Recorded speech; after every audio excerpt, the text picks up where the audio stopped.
Dini nga pala ay naisipan kong umuwi na ng Mindoro. Grabe, ihuhunta ko sa inyo yung mga napansin ko dito habang ako'y naglalakbay pauwi mula Manila hanggang Mindoro. So aringani ho, kung sa Manila makikita nyo yung malalaking building at malaking dilata ay ariga naman ay mauubos ay pang isang linggo na ata rin. Ay pero dini ho sa Mindoro makikita mo naman din malalaking prutas ay arigay mauubos dahil mga ilog na paliguan, falls na dinadayo talaga ng mga iba't ibang turista mula sa iba't ibang bayan. Siguro tinawag itong falls kasi pababa yung tubig.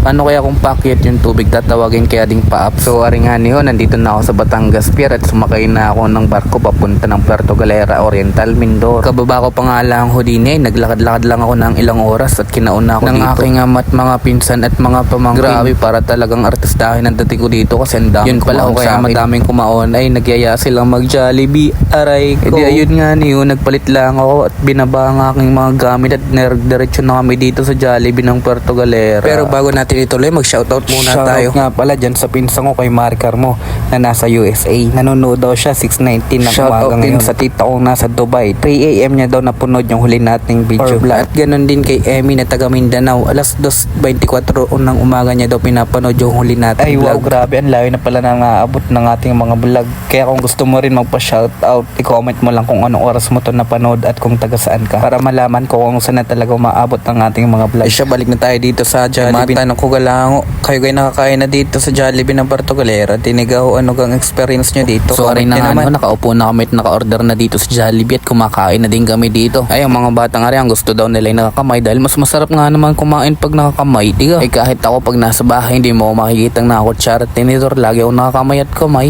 Ay, makita ko lang ang mga ari kumakain at natutuwa sa pagkain at nabubusog. Ako ay natutuwa na rin.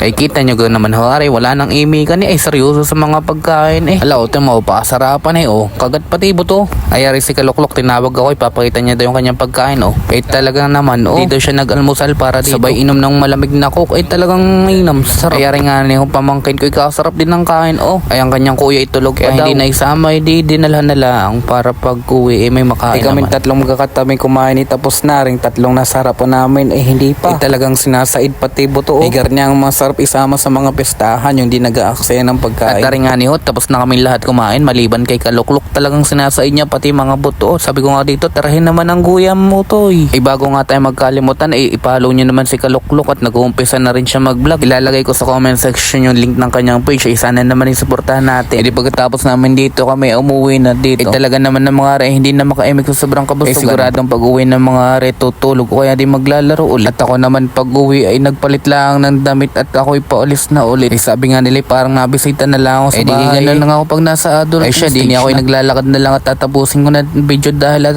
tapos na.